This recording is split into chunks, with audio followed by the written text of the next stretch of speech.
Hey, Fitness of Business listeners. Before we get into today's episode, I wanted to tell you about my Substack. It's my free weekly newsletter where I share more real stories, super helpful guides, and templates you can download and implement like today.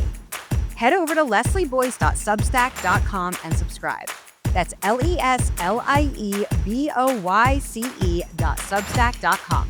All right, let's get to the episode.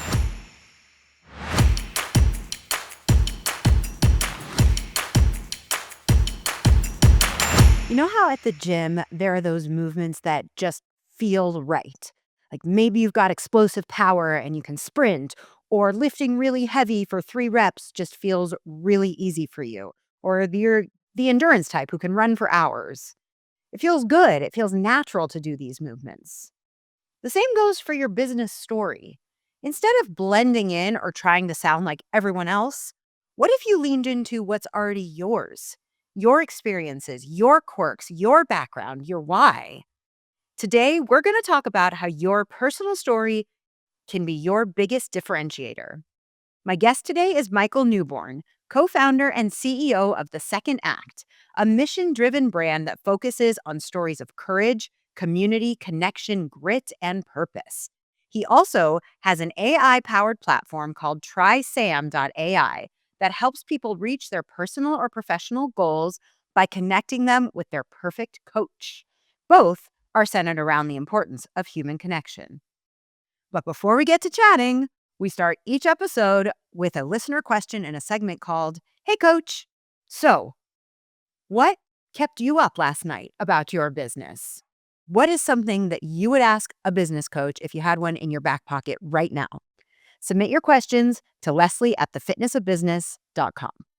Hey, Coach. I'm a professional home organizer. I help families declutter and create systems that actually stick. I want to stop chasing every potential lead and start concentrating on clients who are truly aligned with my business. I'd love to figure out how to create a more focused, intentional plan that helps me consistently reach those clients. I'm also curious how to better differentiate myself in such a crowded market so I'm not just blending in with everyone else. Michael, Hello. welcome. Hello. Hi, Leslie. Hello. How are It's you? great to see you again. It's great to see you again in this format on this platform outside of a coffee shop, even though I wouldn't be mad if we were doing this at a coffee shop. It would be amazing. I would We be. love a good cup of coffee. Can I talk about how the first coffee meeting that we had, your coffee drink had flowers in it? It did. Absolutely. I like to explore and experiment with different things. And you took me to this unique little coffee shop in Denver that had an eclectic menu. And I was like, what is the thing here that I wouldn't get anywhere else? And it was I think it was a latte Yeah. with some flavors, and it came topped with a flower, which I didn't expect, but it was a nice little touch by that coffee shop. So I very It much was enjoyed amazing. that. Yeah, and I appreciate that you were willing to try it. That's And it. let me say that. It's just in my DNA. And I can't say I've always been that way, but I have had some rebellious tendencies over the years to just go off the beaten path. Oh my And goodness. so, yeah, there That's you have it. that's pretty wild. Yeah. Yeah. Well, okay. So I'm gonna sort of like jump into our introduction by way of kind of talking about me, but we'll get to you, I swear. So when we first met, I remember sitting down and having coffee. We met through a mutual friend, and somehow we got on the topic, and I started telling you about how I have a background in cabaret and performing and musical theater, and you were like, that needs to be on your website. Like, why do you not talk about that?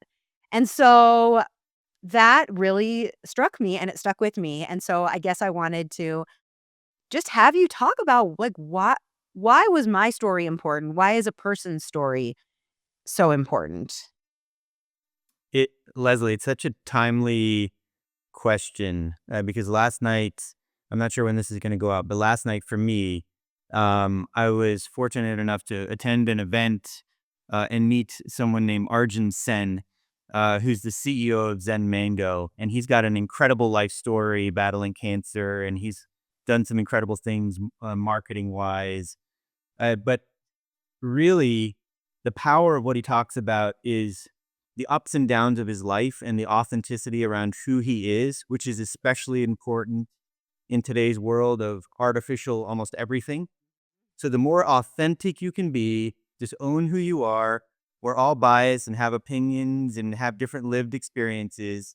The more someone can get to understand you and then be like, oh, that's cool. I'm different, but that's cool. Let's be friends. Yeah. And I think no one else has the same story as each one of us. Yeah. And I think that's what's so important about sharing things that are unique to you. And one of the things Arjun mentioned in his presentation was tell me why you. And that is a lot of the foundation for some of the things that we brought together with the second act in trysam.ai. Yeah. So, okay, how would you answer that question?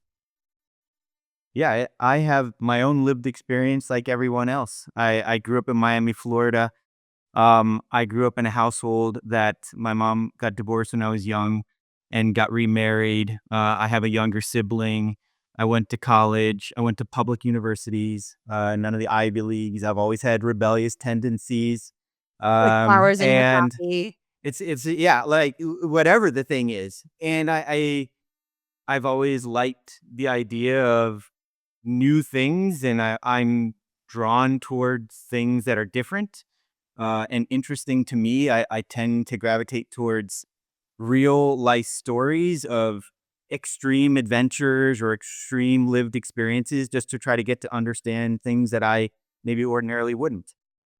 Just to get a lot of perspective on, you know, all different things in life. And that's me. And I was telling a few people recently that I, in some ways, had lived a conventional career track, going from college into a larger company and then into smaller companies. And then, like around the time of the financial crisis in 2008, 2009, and maybe just slightly thereafter, I was really drawn towards the tech startup community. And I was living in the Denver area in Denver Boulder, had a lot of strong startup ecosystem elements to it and working at a big company at the time, that was sort of anathema to the startup world. It's like, oh, you're a big company tech guy, not startup, Yeah. whatever. And I think I was really drawn to it again, going back to some of my rebellious tendencies. Like, oh, you're not going to tell me no, I Yeah. can't do this thing for that reason. Yeah.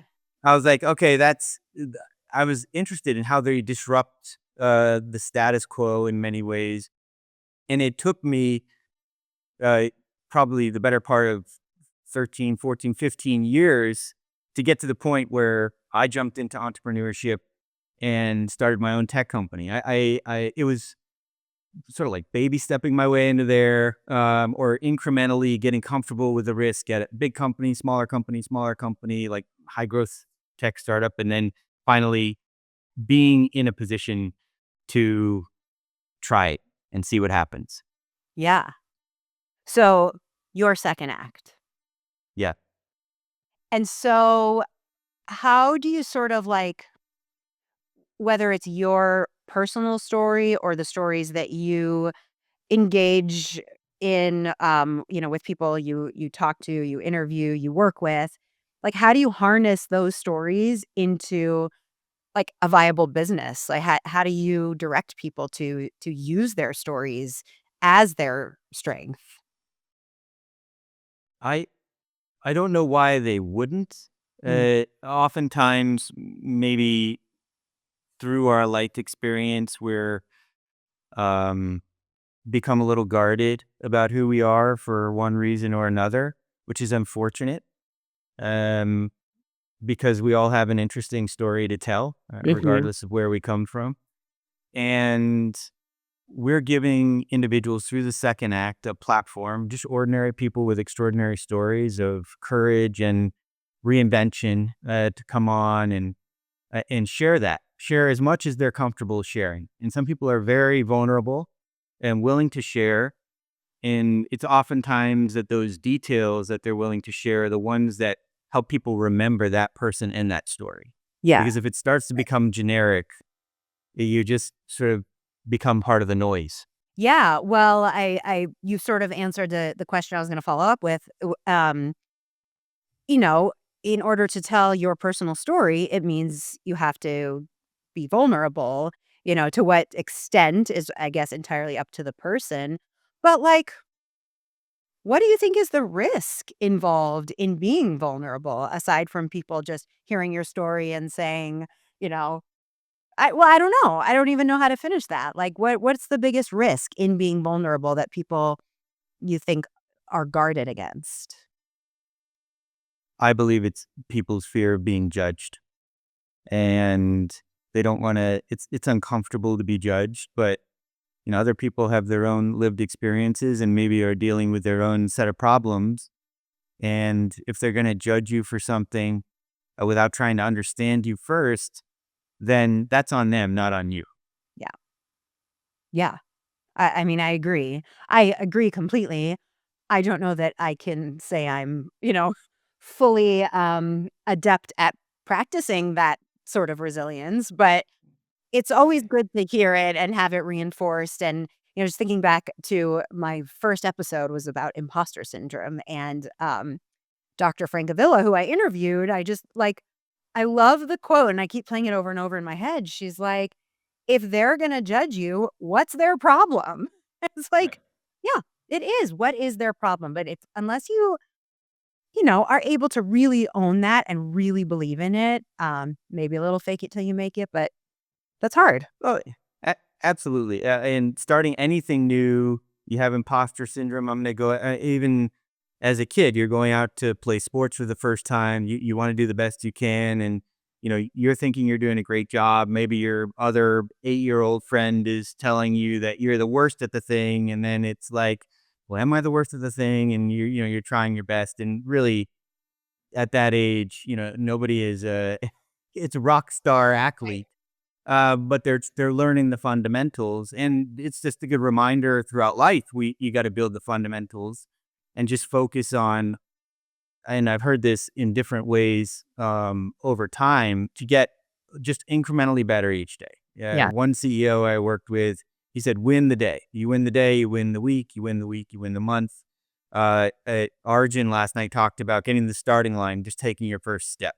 Yeah. And then I think it's James Clear who talks about the compound effects of getting 1% better a day, and you do that for a year, and you're incredibly further along than where you were at the start of the year, even though it might not seem like it, uh, day after day, because they're these small steps. Yeah. And Yeah. so, how do you overcome imposter syndrome and get comfortable with being vulnerable? Again, we're here on this earth for such a short period of time. Just be who you are. And I'll I'll tell you, there is a guy, a CEO, a founder, who I met quite a while ago, and this was when I was really starting to get interested in the startup community. His name's Dave Morin, and he was an early employee at Facebook. He started a company called Path, and he pitched his company out here because he was a CU Boulder Hmm. alum. And I went up to him at the end of the Q&A, and I asked him a question about something, and uh, I'll never forget his answer. He quoted, I think it's Dr. Seuss, and he said, "Be who you are, say what you feel, because those that matter don't mind, and those that mind don't matter." I've never forgotten it. It's incredible Yeah. advice, Yeah. whether it's for a kid or an adult. Yeah. Yeah, I just think because we have such a short period of time here, Yeah. just find your community of people who accept you for who you are, and everybody else who's going to have a problem with you, again, that's on them. Yeah. So, I mean, you've built your company, and now, multiple components of your company around people's stories and human connection. And I remember, also back to our first flowery coffee meeting, that I said, what when you are having conversations with people who are, you know, in their second act, and a lot of them are entrepreneurs. Like, what is the common uh, trait that you see among all of them, and sort of the thread that connects all of them? And you said it was grit. And I don't know, can you just like expound on that a little bit more? It ties into the 1% better, incremental progress, getting comfortable, in these uncomfortable environments, and just not quitting. Mm. I can tell you that there's been moments where I'm like, F this. I like, this is not working out. I don't know. And I've had those moments, like probably anybody who's trying to start crazy things. And just having those thoughts is fine. It's normal. We're humans. Like, it's just the way that we're wired, but it's making the decision to commit and go and just keep going and not quitting, I think, is the differentiator. It's an endurance race, not a sprint. Oh And my so gosh. So on brand. we we tend to overestimate in the short term what we're capable of doing and underestimate in the long term what we're capable of doing. And in all scenarios, where we get to is dependent on other people. That is true. Yeah. Right. Who who you cannot control. No, we're in control of very little, especially the outcomes of things, but we can choose our effort and what we focus on and Mhm. who we surround ourselves with. Mhm. Yeah, and how we talk to ourselves and how we tell our stories to others. So so if, if someone is like, "Okay, I get it." Like, I mean, this is something I've sort of touched on multiple times in many conversations I've had. People wanna work with you, not with your logo, not with your company, not with your marketing plan or whatever, like, especially if you are, in a coach or, some sort of a service-based type profession. So, but a lot of people are really uncomfortable on, social media or getting up in public and telling their story for fear that it makes them look or appear or be perceived as less professional or less credible. So, I don't know, where might somebody start to just kind of get warm up to the idea? I would say start with, if you want to start sharing parts of your story, pick a social media platform and just start sharing things you are comfortable enough sharing. And do not care at all about the outcome of, like, if you get a like or a comment or a reshare. In today's world, that is just a waste of time to care about that Yeah. stuff. Because through repetition of doing that, you're going to get more comfortable being your authentic self. And then at some point, you're going to attract people who, what you're saying, it resonates with them. And that'll become your tribe, your community, however you want to frame it. And then you'll start to get some traction there. And then there will be maybe other opportunities where you can go deeper and share more in some, long form content, like in a presentation or on a podcast or something like that. Mhm. And then you'll just get to the point where, like, yeah, I'm comfortable being me. This is great. And then you have really unlocked a lot of freedom in a lot of ways for yourself. Well, the good news about the crazy algorithms is that if nobody comments, then you don't know if anyone's judging you anyway. So just share. And it can all be gamed. I've heard stories, crazy stories about how some of this stuff is, they're trying to deconstruct and reverse engineer how the algorithms work so then they can optimize for the algorithms so that it becomes trending or viral or whatever. It's just insane to me. Yeah. And because of this current landscape, and we're getting marketed to death with stuff that's maybe artificially created most of the time, that has been, um, a lot of the fuel for us in terms of what we've decided to create, to stay true to human connection and authenticity, and connecting humans together based on like a common foundation, things that of interest that they both have. Yeah. So can you talk a little bit about your journey? Every time I say that, I think of, Alexis from Schitt's Creek. Did you watch Schitt's Creek? I haven't watched it recently. I am a fan. It's hilarious. If you haven't seen it, I highly recommend it. Highly. It is. There are so many funny moments in that series that, but like many people who have young ones at home, it's hard to find time, downtime at all to watch anything. Yes. So if you don't have that time, put it in your queue to watch it later because the father son duo who co-created the show, it's just phenomenal. There's, Um, like it, like, can do no wrong. I yep. remember we watched we watched it, we totally binged it, and I do have a little one, so I definitely managed to prioritize that, which I don't know what that says about me as a mother, but, um, I remember we purposely put off watching the very last episode for, like, weeks, maybe even months, because we were like, "No, we're gonna be so sad it's over." I mean, it's like these were people we knew, and I think so many people felt that way.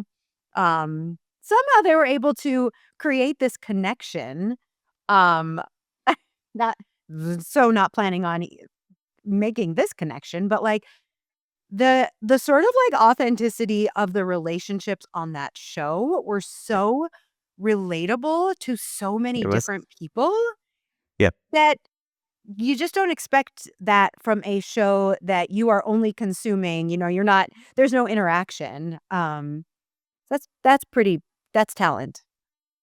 It is, and I think we need more humor in the world. There's too much anger and confrontation, and that show definitely goes deep on the humorous side of life, and it pokes fun at just everyday stuff, and also has a very loving message throughout the series. So yeah, if you haven't seen it, check it out. Yeah, okay, that's enough of a plug for for which we Yeah. receive 0 compensation. Hopefully Dan Levy, is hearing this and he pings me. He's like, "Hey, let's Wait, wait, chat." can you ping me? Come on, Yeah. my Are podcast. you? Yeah. Yeah, throw me a bone here. Um, okay, going back to second act, and trysam.ai, I would love to know your journey, of how you even came to start the second act, like, why those stories were so compelling for you and are so compelling for you, and then how you, transitioned into, creating the, uh, coaching platform. Yeah, so I joined the tech industry in 2005. I worked for 4 different tech companies over 18 years, and I never took more than a weekend off between each tech company over that period of time. And I was pretty drained and burned out by the end of that stint.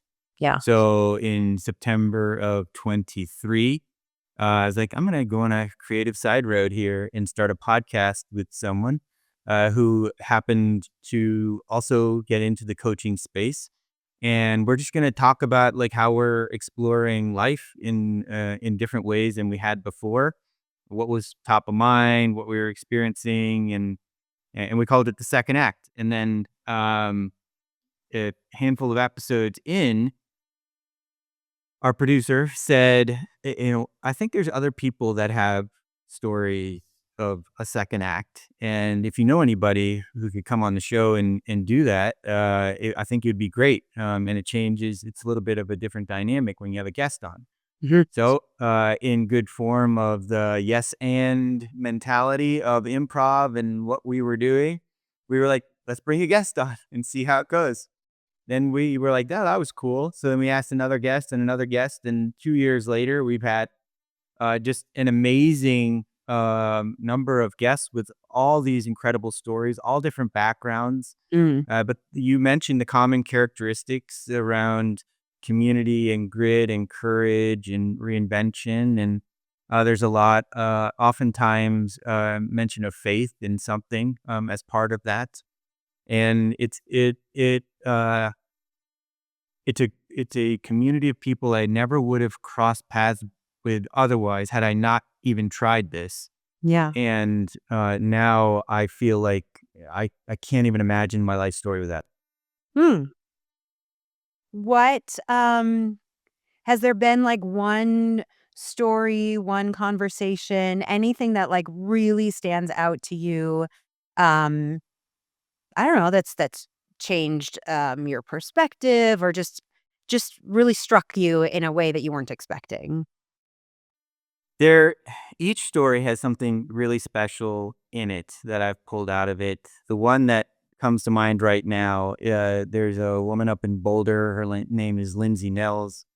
And she had a story about traveling across the country in a school bus fueled by vegetable oil. And it was incredible. Like her and a group of friends did this, and I think there was some newspaper write up about it at the time. But one of the things I took away from her whole story was at the end with the parting advice, and she talked about an energy journal. And I thought that was really interesting, something I hadn't thought of, and just taking note of your energy levels and what sort Mm. of powers you up and what drains you, and see if there's some patterns or things in your day to understand, you know, more about yourself and how to manage your energy. Yeah. And so that was one of the things that I found interesting from that particular episode. But again, there's with each and every one, it's so unique, and I take something away from all of them.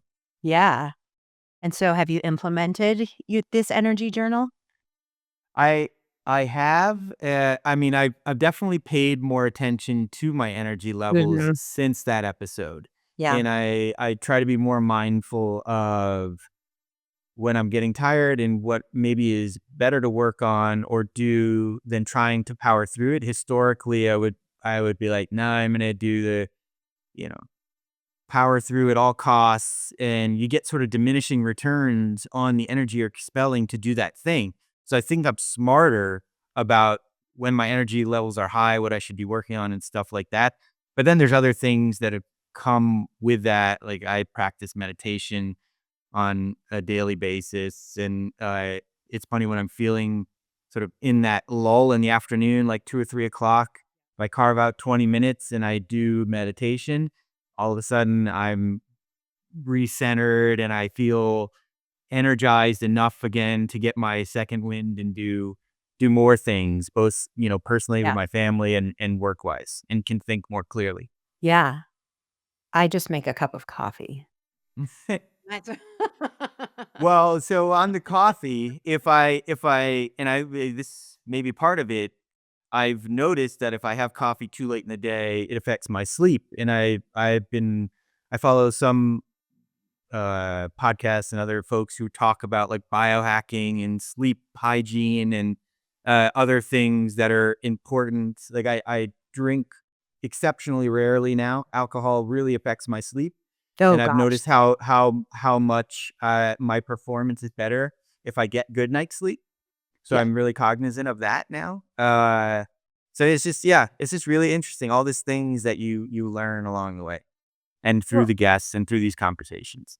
yeah, and I think what I love is that the story that you talk about or the one that you just referenced, like, has nothing to do with her profession. It's like, what is this other cool thing that's so unique? And, um, that is why I love talking to people and asking a bunch of questions, because yeah, not just like, where did you come from and how did you get there and what's your career trajectory, but like, how do you get your energy up at 3 p.m.? And when first thing in the morning, you're feeling anxious about all the things that you think you're going to try to get done today, what are some of your strategies? I just we're doing a parenting and kid coaching course with my 4-year-old daughter right now because she's incredibly intense emotionally and is a really nice way of putting it. Um, but one of the it's of course focused on her and how to harness some of her frustrations in a safer way and understand her emotions and all of that, and it's awesome. But a huge component of it is the parents and the mindset of the parents. So we all had to write a daily mindset practice plan and like submit it. I mean, it was homework that I totally got in trouble for not submitting on time. And, so I've been implementing it. So first thing in the morning, I like do some stretches and I tell myself, like, no matter what comes along today, you're going to be good. And like, that doesn't seem like a big deal, but it's like whether she has a tantrum that feels unmanageable or, I don't get as many signups for a course as I would like whatever happens, it's okay. It's one day. So, Exactly. that's even though it seems like this sort of, I don't know, perfunctory thing to just like, okay, I said that to myself. Like, no, it probably does add up the 1% compounding over time.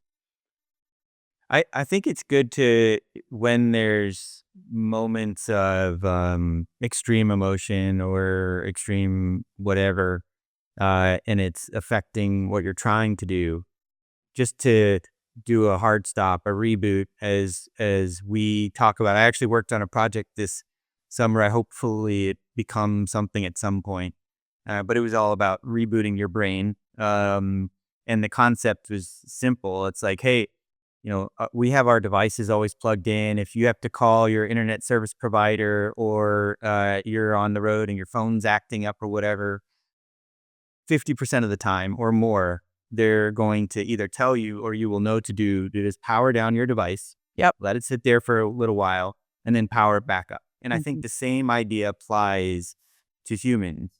Like, just power down. If it's for a few minutes, if it's for a few hours, could be for a few days. In Yeah. some cases, could be a few years. Yeah. And that could just be going for a walk outside, and seeing and breathing in nature. It could be doing something totally different. Like, maybe I enjoy cooking, and like I've had a really draining morning work wise. I'm gonna go do some baking for an hour, Yeah. like things like that, to just break it up. And with kids, I've got a 9-year old, so he knows that I meditate, and we've talked to him like, hey, if you're getting really frustrated, take a deep breath and like try to just clear your mind and calm down. And with kids, it's not quite as easy Yeah, that sounds to, great. yeah, but it's, it's a process like everything else. And so just gentle reminders like, hey, you're getting frustrated with the thing. I totally get it. Just take a deep breath. You want to go outside for a minute and just like run around and let off some steam. And even sometimes getting in the bath or shower, like, takes your mind off that Yes. stuff. Like, as a kid, I know my sons come home, and frustrated, and, after school and, like, sports practice, and we're like, "Hey, let's get ready for bed, and then we can talk about the things that are really getting you aggravated," and then he's like, Yeah. more chill. Yeah. Ooh, okay, so I just have to wait, like, 5 years for us to be able to Yeah. rely on that technique. Yeah. Yeah. No, but I think it's like, w the w we have to practice what we preach. We can't expect her to understand Exactly.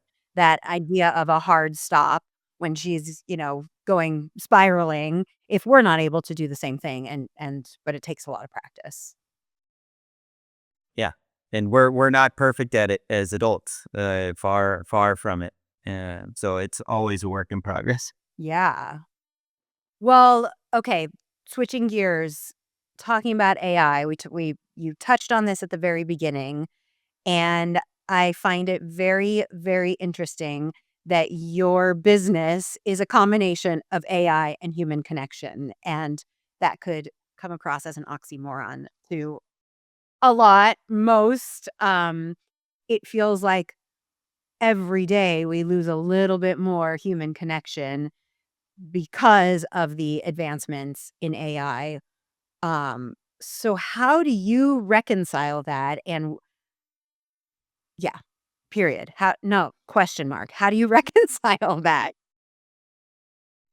Yeah, I would say it started through, the second act stories, and learning about all these stories of reinvention and the important people in each person's story that were called out, and how much of an impact that had. And I guess because AI is still relatively new, they didn't have an AI component to help them in their journey. Hmm. But for millennia now, we've been relying on stories from each other to move through time and understand one another and connect with one another.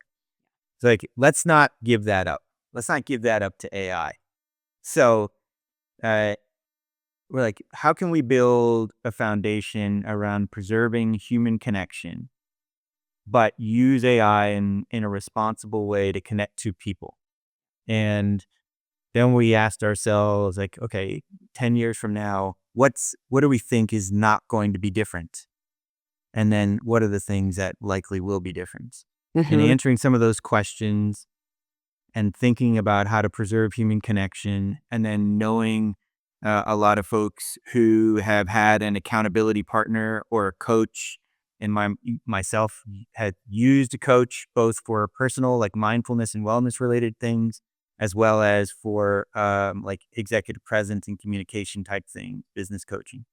I've seen the value of it. And if you've never used it, you might be skeptical of Hmm. coaching. And so what we thought about in those dynamics was like, how do we bring those people together? And it started out with just having a lot of conversations with the coaching community to understand, what is hard about it, and what do you dislike about it, and it's trying to find that exact right fit of the person that works really well with me and who I am and what I bring to the table and who my core values are.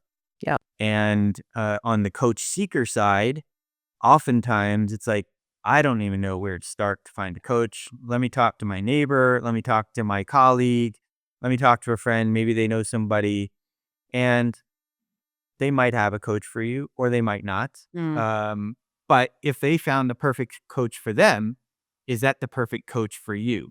And so I think that nuance is what we're trying to solve for. And so we create a very easy way for a coach seeker to, again, be their authentic selves, describe what they're looking for, what they're going through. They may not even know what kind of coach they want. Hmm. And through that process, our technology allows us to tune in through the data from the conversation of the person who's being their authentic selves to get to the point where, like, hey, we think we can find a match for you based on everything you share. Let us do that. And the coach who has been their authentic selves in building their profile and sharing things that they want to share about themselves, but also maybe there's some components to it that are really important to them, but it's like, I don't need to broadcast to the world. Allow them to have all that packaged up. And then where the AI comes in and the technology and the data helps to understand both sides as best as possible and come up with high quality matches based on that, Mm. so that the coach and the coach seeker have a very strong foundation right out of the gate around the things that are important to them and why these two individuals might be a good match for each other to solve this particular problem at this stage or season of life. Yeah. And that's the premise of what we've done.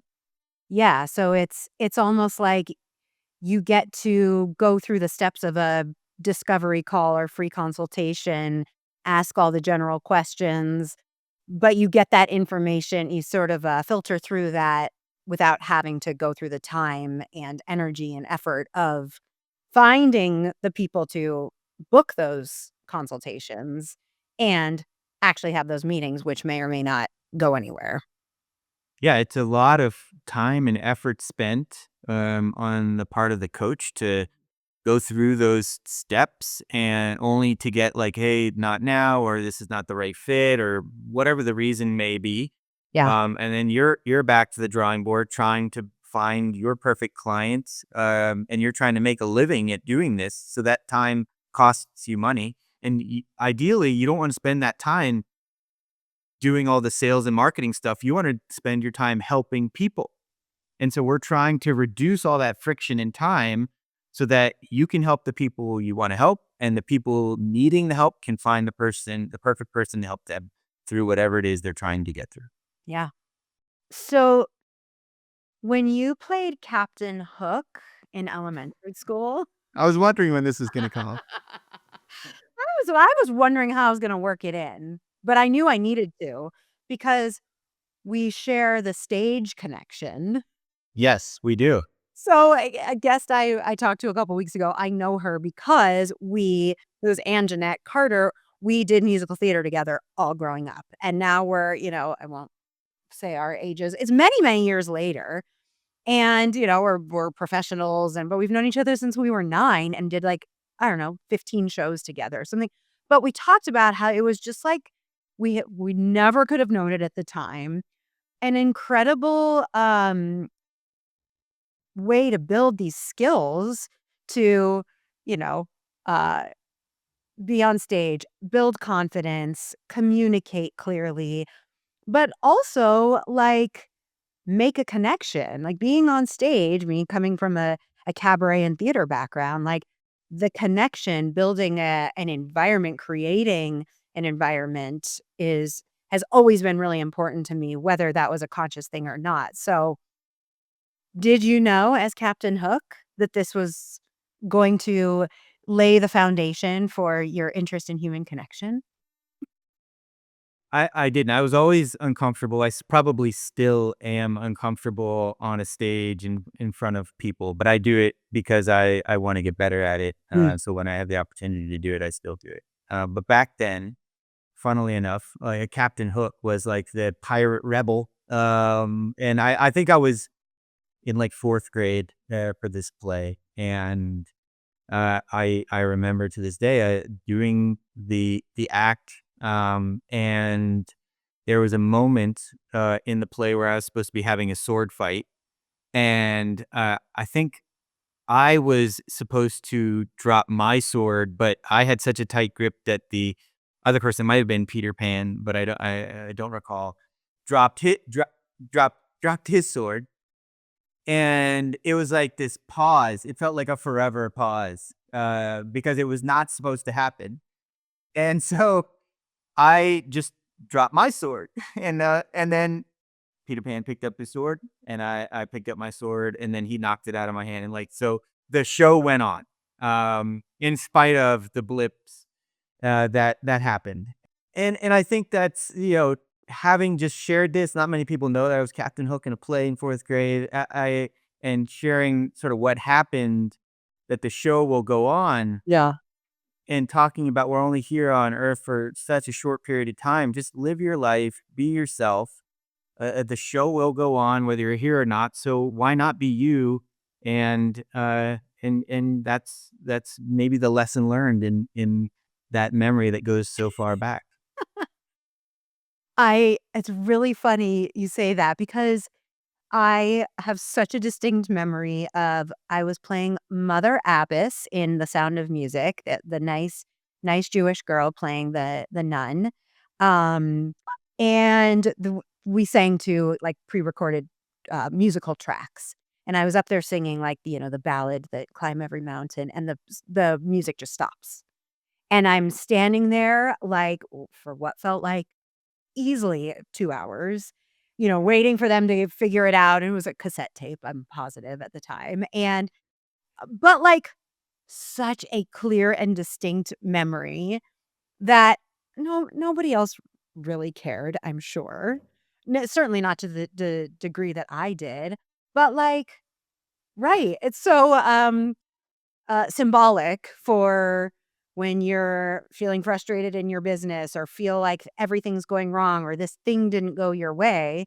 It's like it will be a blip. No one's going to remember, and Melody. use it to fuel your energy to do something different or pivot or whatever comes from it. Yeah. Yeah, especially nowadays, nobody's gonna remember. We're a headline driven society, and it's amazing how maybe historically certain headlines would be captivating for weeks on end, come and go, and we're on to the next thing. It's just a symptom of, I think, what has happened over the last probably 10, 15 years with technology and social media and stuff. Yeah, I agree. Well, before we go into the conclusion, Yeah. is there anything you feel like we didn't cover? Anything I will mention the links, and I'll link them in the notes and everything, but No, I mean, I appreciate coming on and sharing the story and talking with you, Leslie. We've gotten to know each other now, through a mutual friend. We've become friends, and we're both helping each other out with our respective businesses. I think that's what it's all about. And I just very much enjoy being part of your journey. yeah, well, same, and ditto, and back at you, and all those things. Yeah, it's been awesome. But this is not the end. This is not the end of our journey. Okay.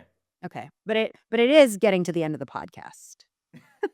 It definitely then is not it's the end of the podcast episode, but Correct. definitely not the end of our journey. It's just really the beginning. That's right. That's right. Well, I mean, I am one of the founding coaches on trysam.ai, and so I'm really excited um to get that going, and to continue to support you, as I know that the platform will support me. So I really Yes. appreciate it. Yeah. And we're grateful to have you on as a founding coach. It's a special community. We wanted it to be built by coaches for coaches, and our founding coaches are going to have a lot of influence on how we think about the product and the roadmap, and just to connect with other coaches in the community who can help each other. So Yeah. we're super excited about all of that. Awesome. Well, you can check out all of Michael's things. We can find him at secondactmovement.com, trysam.ai, and he is also on LinkedIn, and I will link all of those in the show's notes. So, Michael, we start each episode with our Hey Coach question, and we end each episode by me asking my guest, since we talk about running a business basically being a workout, what is one business habit or strength you wish you had built or developed earlier in your career? Worry less about the outcome and focus more on just your effort in the thing that you're doing. You have Yeah. very little to almost no control over the outcome of anything.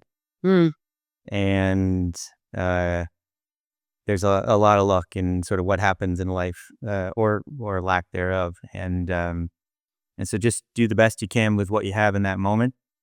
Enjoy the moment and see what happens. nice. Awesome.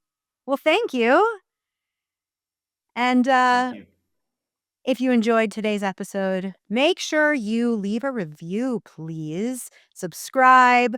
Send your Hey Coach questions to me at Leslie at thefitnessofbusiness.com. See you next time.